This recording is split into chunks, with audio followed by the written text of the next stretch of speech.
Hello class, welcome to your lecture on Indian and Hindu mythology. Our textbook chapter on the Ramayana and their myths concerning Sita and Rama is very straightforward and really fun to read in the context of also watching Nina Paley's short film, Sita Sings the Blues. So in this lecture, I'm going to focus more on the history of Hinduism and how we get from the earlier Vedic Upanishadic cultures to the later epic traditions and the roots of modern Hinduism.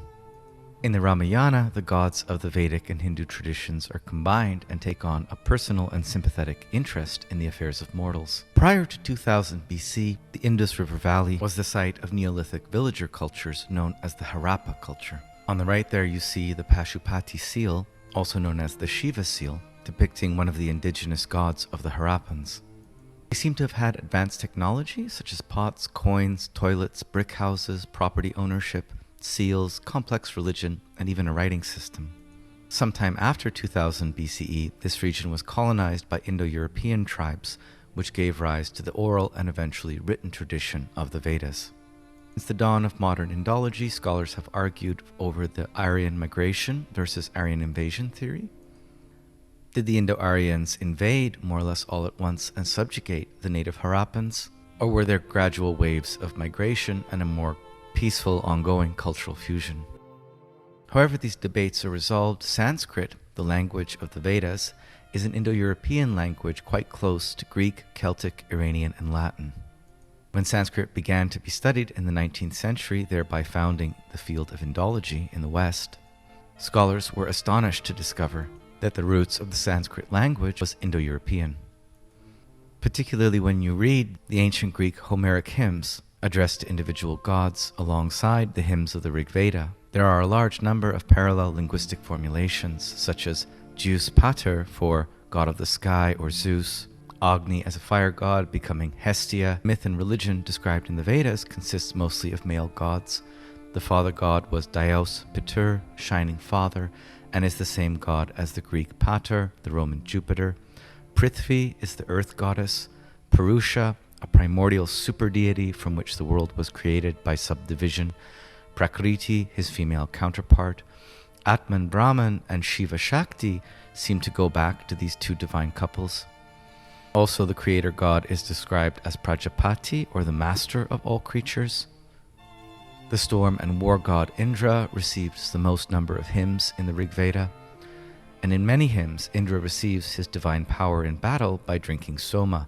Soma is in fact the second most mentioned god in the Rig Veda. The god of fire, Agni, survives in modern English in the word ignite, from Latin ignis. Agni is another very prominent figure in the Rig Veda, since he is the first to be worshipped at the beginning of any ceremony as well as the last. Some of the most beautiful poems in the Rig Veda are to Ushas, the goddess of dawn. Varuna and Mitra are two more common Vedic gods, representing for the French linguist Dumézil the twin functions of royal sovereignty and priestly sovereignty. And although undertreated in the later epic tradition and contemporary Hinduism, Varuna and Mitra have recently become icons of Indian LGBT communities as a same-sex couple in Hindu myth. The god Rudra is the bringer of winds, the god Yama, the god of death and the afterlife.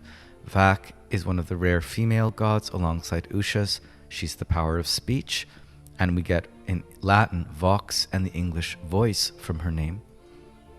And the goddess Sarasvati is the muse of poetry and truth, in later traditions becoming the consort of Brahman.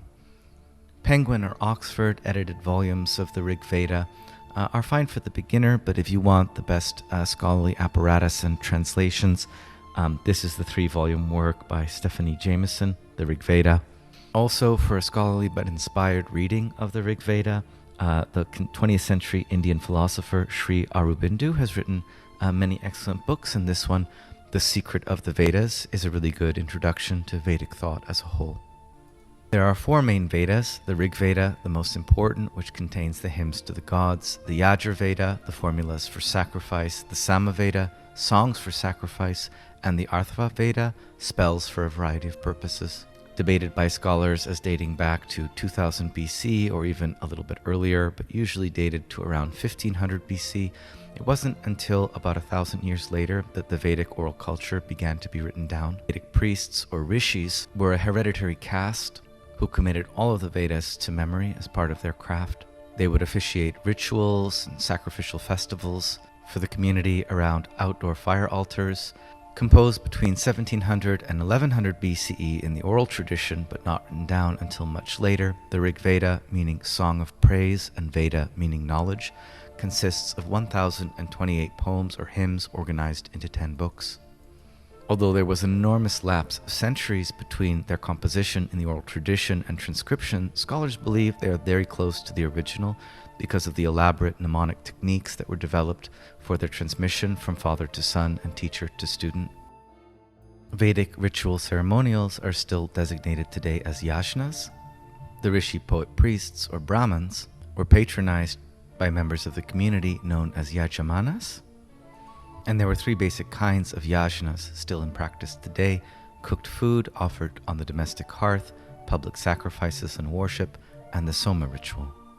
Offerings of milk, clarified butter or ghee, grains, and sometimes animals were common.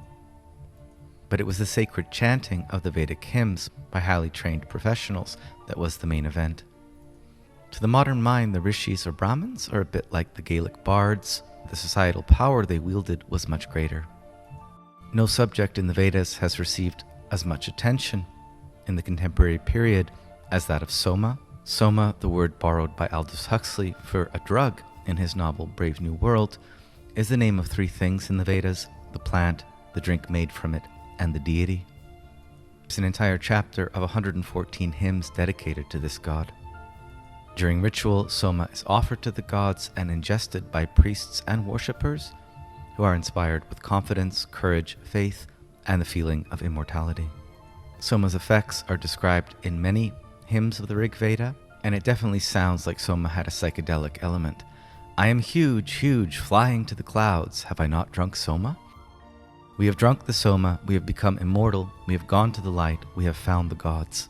The glorious drops that I have drunk set me free in wide open space. Gordon R. Wasson, one of the first Westerners to participate in psychedelic mushroom ceremonies in Mexico, speculated that an ingredient in Soma was the Amanita muscaria mushroom. Others suggest a variety of other plants with psychoactive properties.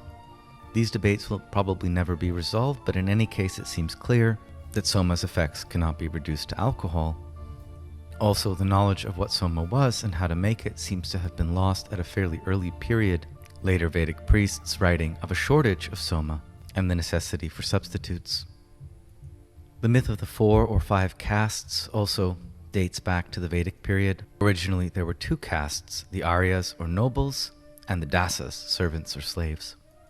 By 1000 BCE, however, social divisions had become sharper, and there emerged one of the most distinctive and controversial features of Indian society, still surviving to this day, the caste system. The Brahmins being the highest class, or the poet-priests, followed by the warriors and rulers, and the providers of wealth through herding, agriculture, and trade. Sudras were the artisans and service providers. Later, a 5th category was added for people who did jobs that no one else would perform, such as collecting rubbish and burying the dead. Today, this 5th community is known as a scheduled tribe, but prefer to call themselves the Dalit, from a Sanskrit word meaning suppressed, crushed, or broken people. Interestingly, in the contemporary Indian economy, many of the Dalit trades are run by major companies and corporations, and so some of the Dalit have been benefited from globalization and its economic system. Some basis for the class system is to be found in the Rig Veda, especially the hymn to Purusha, but it is mostly found in the law books of Manu, a separate text. The first verse of the Rig Veda reads, "I adore the fire, the sacrificial priest, the luminous vibrations of truth, the fierce warrior, the bestower of delight." Another important concept in the Rig Veda is that of Rita, or cosmic order, which can be compared to the Egyptian Maat. Ritvijam is a combination of Ritam and Vijam, meaning to vibrate, to be full of ecstatic energy, to be strong, to be vigorous.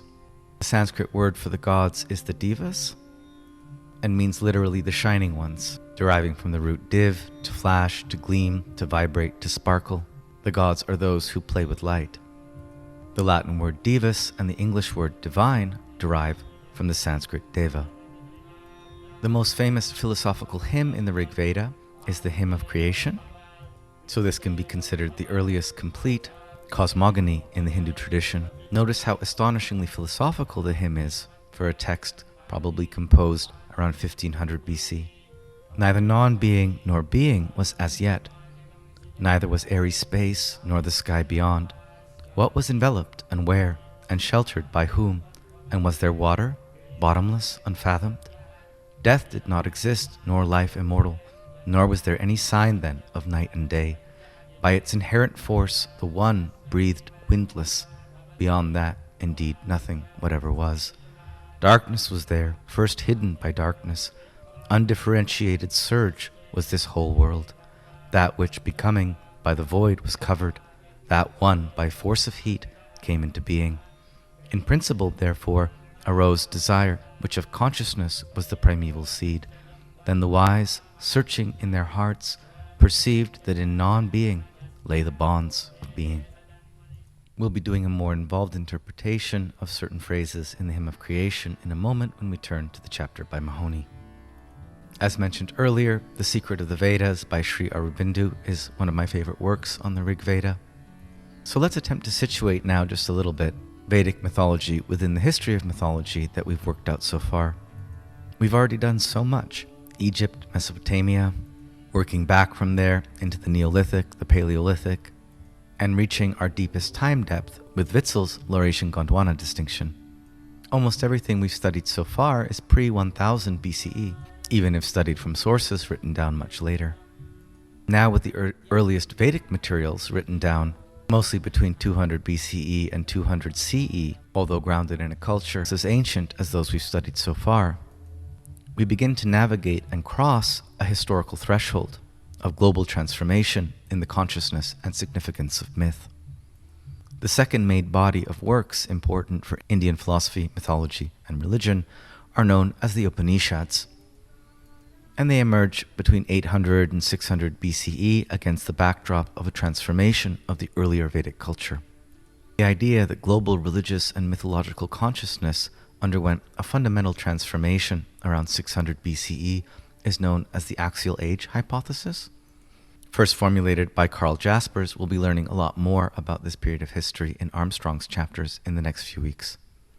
For now, and using the transition from the Vedas to the Upanishads as our guide and clue, we can note how the externalized forms of religious practice and worship, Yajnas ritualized around the gods in the Rig Veda and the rituals performed fully correctly, gives way in the development of Hindu mythology to new, even more explicitly philosophical narratives, such as those found in the Upanishads, partly in reaction against strict hierarchies and inheritance laws surrounding entry into the priestly order of the Brahmins, and partly due to increasing literacy and changes of cultural and social tradition.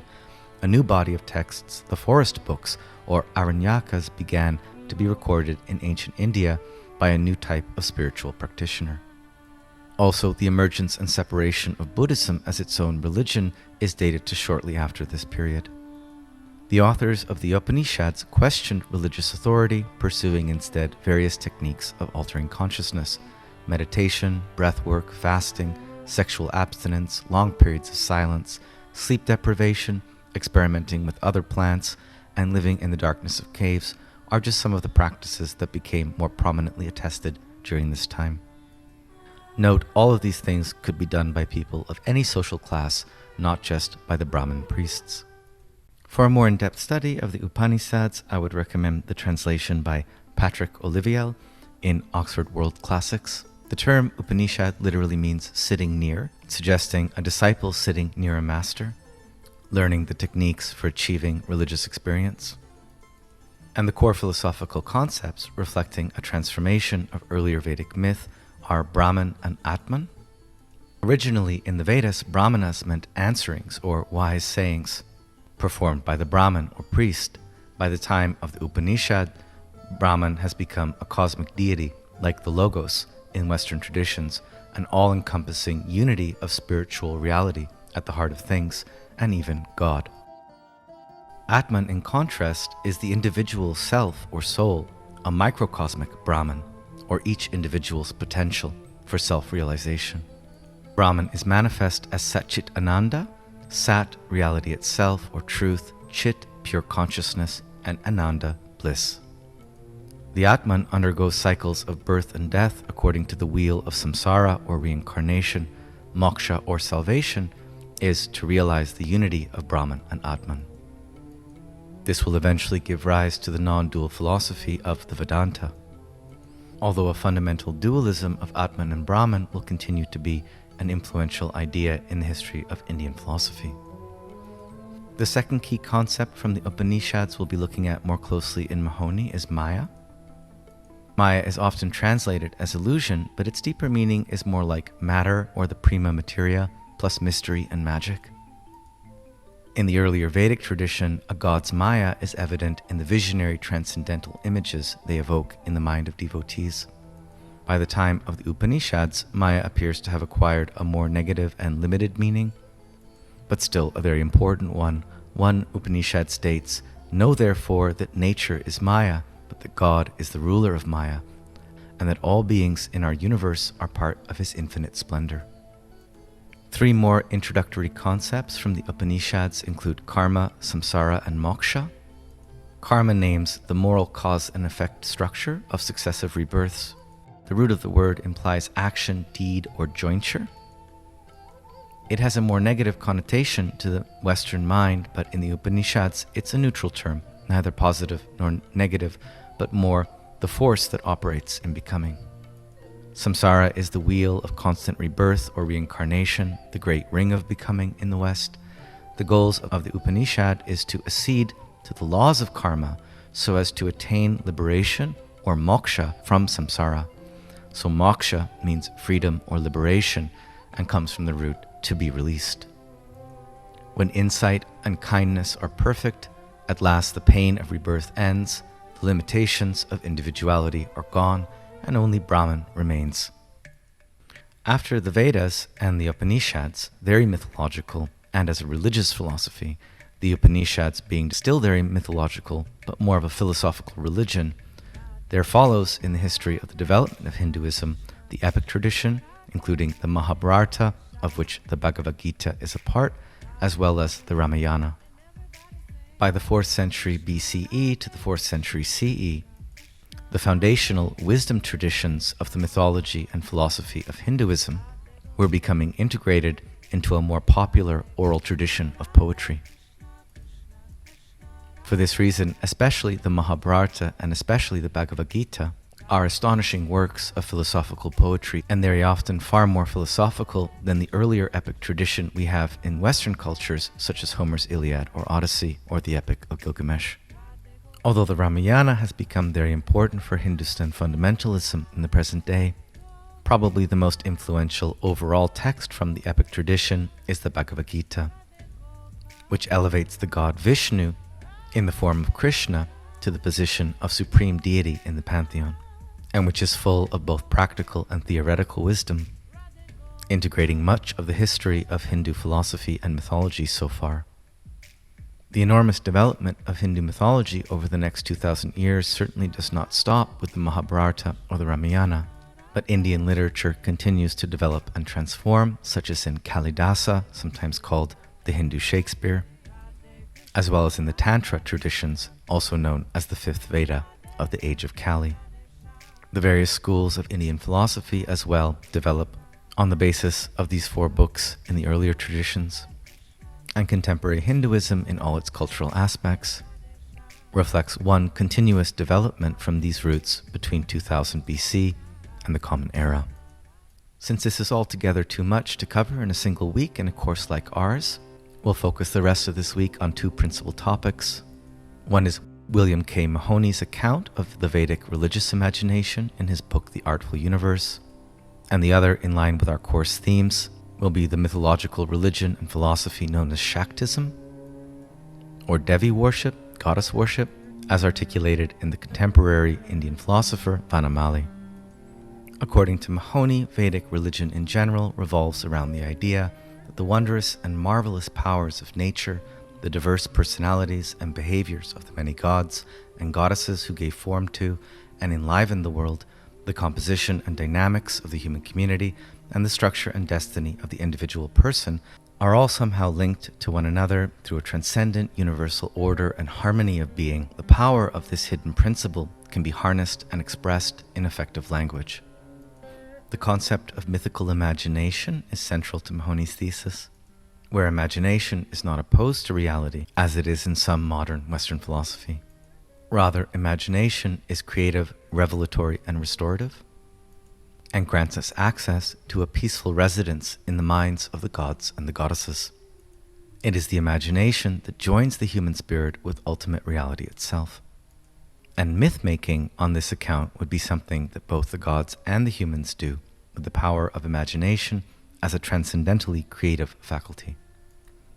The universe itself in the Rig Veda is for Mahony a divine imaginative work of art. Mahony points out that Rita can be understood as a precursor to the South Asian notion of Dharma. Before Dharma, Rita in the Vedas is the ontological principle of integrity and set of ethical prescriptions that sustain the universe as a whole. Cosmic order, universal truth are too static of translations. Rita is a dynamic process in the Vedas, literally meaning to be moved in a fitting manner. Fascinatingly, Rita is a distant Indo-European root behind the English words rite and ritual, as well as, though more distantly, for harmony and artfulness. The universe fits together properly, smoothly, harmoniously, artistically, as a function of Rita. The term Veda in the Vedas literally means to see, and is the same Indo-European root that gave rise to the English words wise, wisdom, idea, vision, and view. It is thus distantly related to the English word wit, as one's ability to respond coherently. Epistemologically, Veda connotes a special mode of seeing beyond the surface. As a noun, it refers to perfect sacred knowledge. The content of mythic knowledge in the Vedas is satya, or truth itself. Mahony concludes, Veda can be defined in English as visionary sacred knowledge. Maya is the Vedic concept to which Mahony indexes his theory of imagination, for Maya in our earliest sources is indeed image-making. In the non-dual or Advaita Vedanta, Mayan comes to mean mental fabrication, an illusory kind of image-making. In earlier Vedic texts, Maya refers in general to the god's mysterious ability to construct objective forms where previously there were none. The appearance of the sun's brightness at dawn, the formation of thunderclouds in an otherwise empty sky, are naturalistic expressions of a god's Maya. Most broadly, Maya is the mysterious projection into externality and images, or outward appearance phenomena, of a god's inner being. The gods possess Maya to an extreme degree, and the task of the poet-priest is to participate in the god's Maya through song. At one point, Mahony claims that the Vedas are our oldest extant literature from the larger Indo-European world in general. This is debatable in terms of dates, but close enough. Before Brahman came to be known as God in the Upanisads and later philosophy and mythology, and before the duality or the unity of Brahman and Atman was developed, originally Brahman meant answering to and expressing the mysterious and hidden riddles involved in the world of nature and the gods. The Vedic visionary could see and know a Brahman and then express that vision in verse. It was the seer then to whom the Brahman was revealed. Mahony now looks to the two opposite vectors pulling at life and existence, the forces of dissolution and disintegration on the one hand, and those of consonance and integration on the other. In myth, these are reflected by the two classes of deities, or the Devas and the Asuras. In Greek myth, these are the Olympians and the Titans. And again, we find elements of the myth of succession so characteristic of Indo-European mythology. The myth of the Purusha is reminiscent of the myth of Tiamat we studied already in the Babylonian sources, as well as the Neolithic archetypes of the green man undergoing death, ritual dismemberment, and resurrection. In Vedic thought, it is the Purusha, or a male god, who is divided into innumerable broken parts, or the world. In regards to the origin and destiny of language, the Rig Veda similarly posits a single divine, unbroken word that is then broken into many diverse speeches spoken by the human tongue, much like in the Hebraic fall from the Tower of Babel. In Vedic thought, this is the myth of a female goddess, Vak, or the goddess of speech, as she falls from heaven and breaks into the many syllables, as well as the goddess or muse, Sarasvati, who brings all the syllables back together into primordial archaic song. In any case, the primary forces, the gods or the devas, give rise to and support being or truth, sat, whereas the secondary forces, the asuras, dissolve and lead into non-being, asat. This is again the age-old battle of good and evil in Vedic thought. This is where we find Mahony's deepest speculation. The successful poet-priest or mythologist fathoms the difference between being and non-being, or truth and illusion, relinking together the human and divine worlds by making sense of the waxing and waning powers of the gods in their eternal struggles with the countervailing demons of dissolution and destruction. The Atharva Veda goes so far as to note that existence itself is grounded in non-existence, and that the universal pillar or axis mundi of myth consists of both what is and what is not. Searching within their hearts and the power of their minds, the rishis found the bond of being and non-being, and incorporated the power of death within the self, or Atman, into the universal lord of creatures, or Prajapati. Having located Prajapati as a Vedic precursor to the Upanishadic Atman, Mahony turns to a discussion of the history of Brahman as both a concept and a god. Rig Veda 1:164, the song of this, the beloved, features a priest who silently performs the ritual in his mind. By the time of the Upanisads, some Vedic thinkers had come to teach that one's knowledge of Brahman was more important than the outward performance of the ritual itself. Brahman thereby became the ontological absolute, both restating and decentering the earlier Vedic notion of Rita. In this way, the Upanishads mark the emergence of monotheism, or henotheism, within the continuing polytheistic context of Indian myth and religion. The self, or Atman, coming to be viewed in subsequent traditions as Shiva, Vishnu, or the universal goddess, Devi. Here you see the three gods of the contemporary Trimurti: Brahman, or the god of creation, Vishnu, or the god of preservation, and Shiva, or the god of destruction and new birth. In his conclusion, Mahony again underlines imaginative mythos as the central integrative function of Hindu mythology as a whole. Last up this week, let's look a little bit at Shaktism, Devi, or goddess mother worship in Hindu mythology. Rather than focus on Sita in the Ramayana, who, as the textbook points out, is mostly portrayed within the projections of a male-dominated society, but can also be read, if liminally, as reflecting residues of a pre-Vedic cult of Mother Earth, I figure it will be a bit more informative for us to read a bit of Vanamali. Vanamali is a Shakti religious practitioner living in her own ashram in Rishikesh, and she's also an excellent philosopher. If you know any California New Agers who love to pay lip service to Shiva and Shakti, the best thing you could probably do for them is have them read this book immediately. Vanamali covers over 31 forms of the goddess archetype across the history of Hindu mythology. Her chapters are always readable, profound, philosophically well-informed, and replete with citations from the most interesting primary sources available. So Vanamali's approach to Shakti and Shaktism is very philosophical and textually well-grounded, but also deeply moving and mystical. Her opening discussion of Atman and Brahman in Hindu philosophy in the introduction we're reading is even more sophisticated in some ways than Mahony's. The question of the origin of gender and whether God has a gender is always an interesting one to look at comparatively and historically. While Western Christian culture tends to imagine God as male, the history of Judaic, Islamic, and Christian theology often debates this question. In Genesis 1, God makes human beings, man and woman, in his image. Does that mean that both genders are originally in God? Or does it mean that God is somehow gender neutral and the originator of gender in his creation? Vanamali cites the myth for the origin of gender from the Skanda Purana. Interestingly, it is Indra, a resolutely male warrior sky god, who is in need of a little lesson about gender. So he asks Vishnu how Brahman is able to project himself as both male and female. Vishnu replies, "Listen, O Indra, the male and the female are eternal principles involved in the projection of the universe. They are never separate, Fundamentally, they are one, as gold and ornaments are made of one. This two-in-one, or male and female existence of the divine, was known in the Rig Veda as the Purusha Prakriti. And in contemporary Hinduism, it tends to be referred to as Shiva and Shakti. At this point, Vanamali's discussion closely paralleled Carl Jung's theory of anima and animus archetypes.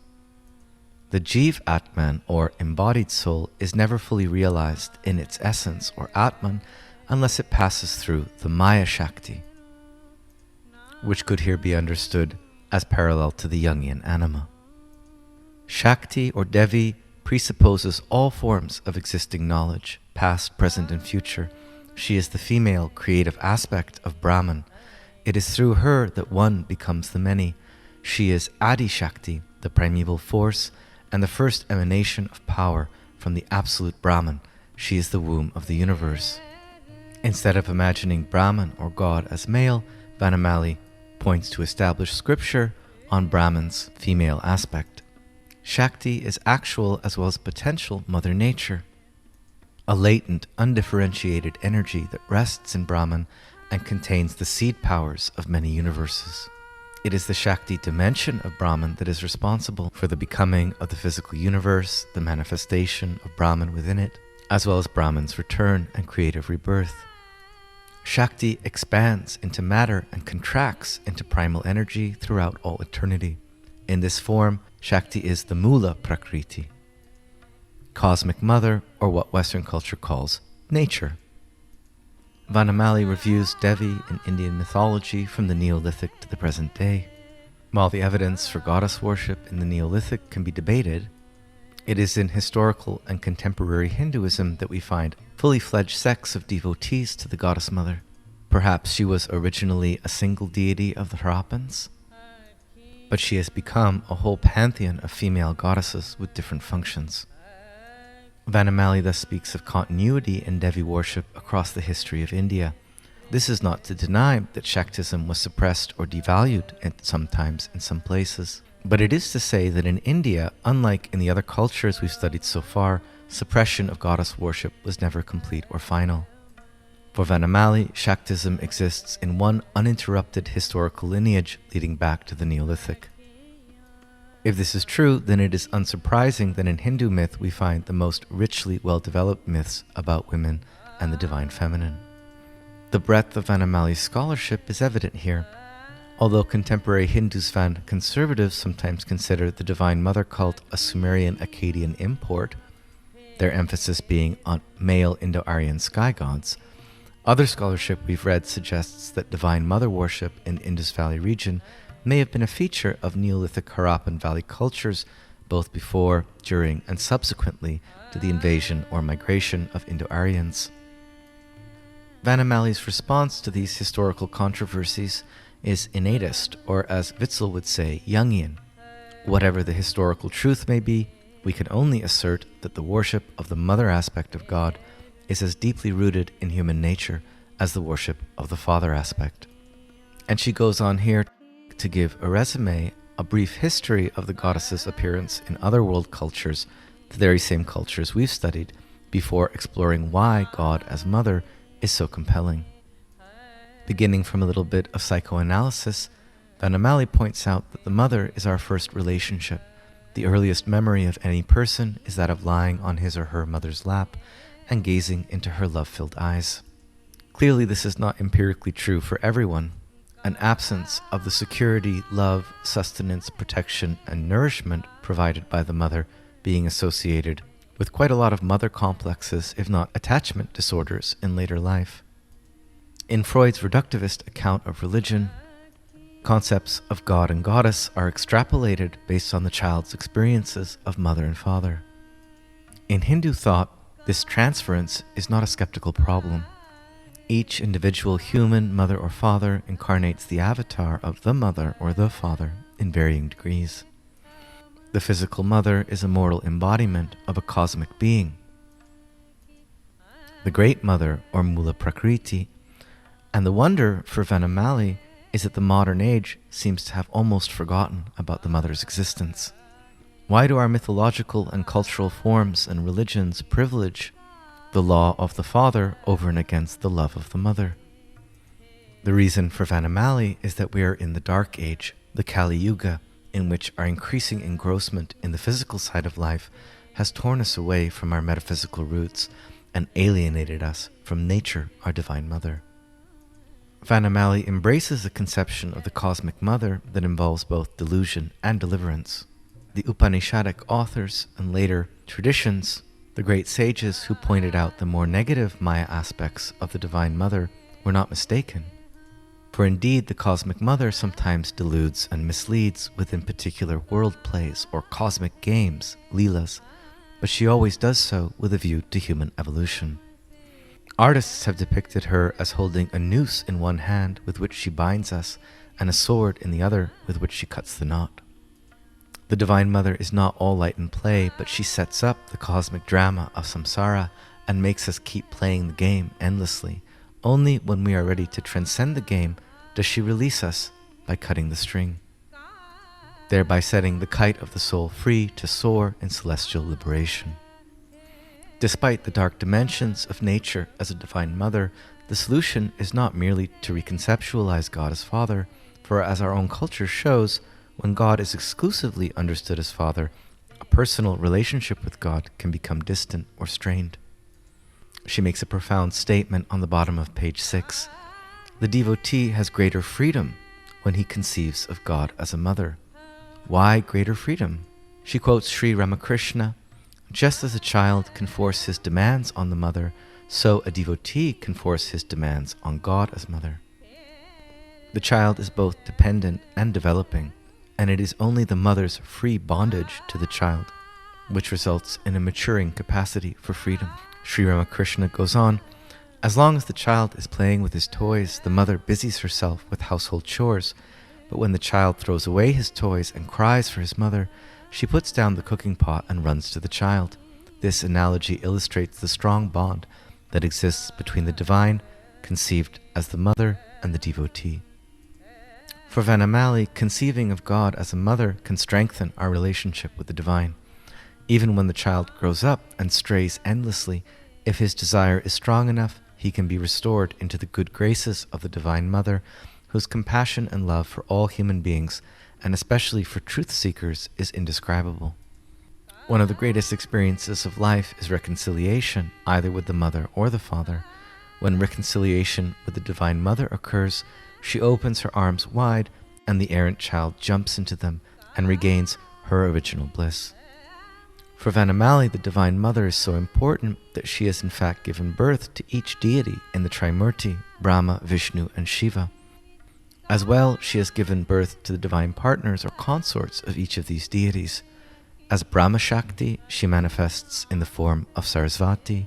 As Vishnu Shakti, she manifests in the form of Lakshmi. As Shiva Shakti, she manifests in the form of Durga or Kali. Just as Brahma, Vishnu, and Shiva are both distinct and yet form a unity, Sarasvati, Lakshmi, and Durga are the one Parabrahma Swarupini or Prakriti, the absolutely generative Brahma. Closing her introduction, Vanamali quotes from a long poem of one of the greatest Indian philosophers of the 20th century, you guessed it, Sri Aurobindo.